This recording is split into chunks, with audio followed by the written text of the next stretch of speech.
ఏంటిది ఇంత ఫాస్ట్గా వెళ్ళిపోతుంది? ఎల్కేజీ క్రేయాన్స్, నోట్బుక్స్, హిందీ వర్ణమాల అభ్యాస, హిందీ ఆలు, తెలుగు అక్షరాభ్యాసం అంటే ఓకే ఈ అని రాసుకోవడం. ఇదేందో డబ్బా కూడా ఇచ్చిండ్రు. అమ్మో, వీళ్ళ ఫీజు లాగానే డబ్బా కూడా బరువుగా ఉంది. Let's go.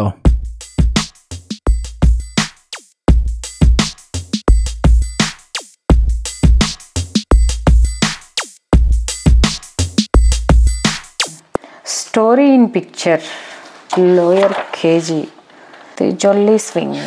ఓహో, పిక్చర్సే ఉన్నాయి అంటే పిక్చర్ని బట్టి స్టోరీని ఇమాజిన్ చేసుకోవడం అన్నమాట. In my house, after a bath, jalebi, put your left hand up. ఇవన్నీ చిన్న నాదమ్మలు అంటే బయటికి పోతా ఉంటే రోడ్ల మీద చూసి చుట్టుపక్కల జనాలని బట్టి తెలుసుకునేటోళ్ళు. ఇప్పుడు ఏమైంది అంటే దాన్ని కూడా బుక్లోనే పెడుతున్నారు. చేయి లేపు, చేయి దించు, నీ ఇల్లు ఎలా ఉండాలి, నీ రూమ్ ఎలా ఉండాలి అనేది కూడా ఎంత డెవలప్ అయిపోయిందో. Phonics skill book, phonics reader. వాయబ్బా, ఫోనిక్స్కి రీడరు స్కిల్ బుక్ రెండు. స్టెమ్ స్కిల్సా? ఓహో, logical thinking, fun in the sun, okay, innovative అనమాట. Creative arts and skill book, step by step art create చేయడం అనమాట. Okay, good. Numeracy skill book, numbers, numeracy work book, literacy work book, awareness skill book, types of plants. ఓహో, okay, awareness కలిగించడం. Wellness skill book, ఇదేందో కొంచెం వెరైటీగా ఉంది. Socio emotional learning. ఓహో, feelings, emotions అన్నీ కూడా వాళ్ళు స్కూల్లోనే చెప్పేస్తారనమాట. ఎప్పుడు ఏడవాలి, ఎప్పుడు నవ్వాలి. వెరీ గుడ్, చాలా డెవలప్. లిటరసీ స్కిల్ బుక్, వర్డ్లో మిస్సింగ్ లెటర్ లాగా ఏబిసిడి లెర్నింగ్తో పాటు బాగుంది. Let's go.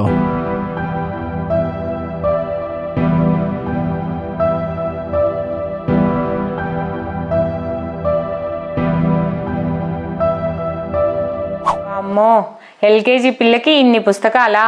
ఇవి మోసేసరికే వాళ్ళు తిన్న దానిలో సగం అరిగిపోద్ది. అందుకేనేమో పుస్తకాలు మొత్తం స్కూల్లోనే ఉంచుకొని హోంవర్క్కి పంపిస్తాం మేడం అన్నారు. ఇవన్నీ ఓకే, కానీ అప్పుడే వీళ్ళకి హిందీ వర్ణమాల అభ్యాసం కూడా ఇచ్చిండ్రు. నర్సరీ ఎల్కేజీల్లోనే హిందీ నేర్చేసుకొని మాట్లాడాలా వీళ్ళు?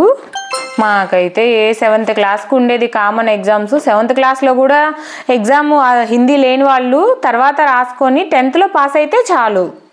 అప్పటి చదువులే నయమబ్బా, ప్రెజర్ లేకుండా ఉన్నాయి. ఏంటి ఝాన్సీ, నీలో నువ్వు కొనుక్కుంటూ బుక్కులు రౌండ్ వేసుకొని కూర్చున్నావు? అది కాదండి, ఇప్పుడు ఎల్కేజీ నుంచే హిందీ నేర్పించేస్తున్నారండి. మరి ఏమనుకున్నావు? ఈ రోజుల్లో టెక్నాలజీ ఎంత ఫాస్ట్గా ఉంది తెలుసా? అసలు ఎల్కేజీకి నుంచే హిందీ ఆలు అన్నీ మొత్తం నేర్చుకుని ఉంటేనే వాళ్ళు అడ్వాన్స్గా ముందరకు పోతారు. నీలాగా తెలుగు మీడియంలో ఇంటర్ చదివినట్టు అనుకున్నావు? ఈరోజు జరిగే చదువులు ఎంత అడ్వాన్స్ ఉన్నాయి నీకేం తెలుసు?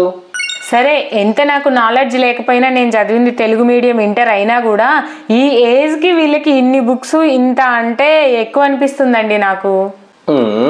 నీ ఇంటర్ నాలెడ్జ్తోనే మొత్తం ఇవన్నీ మొత్తం సొసైటీని జడ్జి చేయకు నువ్వు. నీకేం తెలియదు, కొంచెం సైలెంట్ కూడా. మరి మీరేం చదువుకున్నారేంటి? నేనా బీటెక్ ఇంగ్లీష్ మీడియం.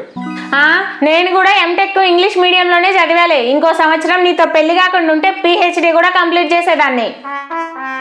అదేంది మరి మీ వాళ్ళు ఇంటర్ అని చెప్పి పెళ్లి చేసింది నాకు? పెళ్లి చూపులప్పుడు మీ అమ్మ మా అమ్మ నన్ను పట్టుకొని బతిమలాడుతూ ఉంటే, అది కాదమ్మా, అబ్బాయి ఏమో బీటెక్కే చదివాడు, నువ్వు ఎంటెక్ అని చదివితే ఫీల్ అవుతాడు, అట్లా చెప్పొద్దు ప్లీజ్ ప్లీజ్ అంటే, సరే పోన్లే కదా అనేసి ఇంటర్ అని చెప్పాను. ఓ, అప్పటి నుంచి నువ్వు కొట్టే లెవెల్ మామూలుగా లేదు. ఎంటెక్ చేసావా? ఏ కాలేజీ? ఎంత పర్సెంటేజ్?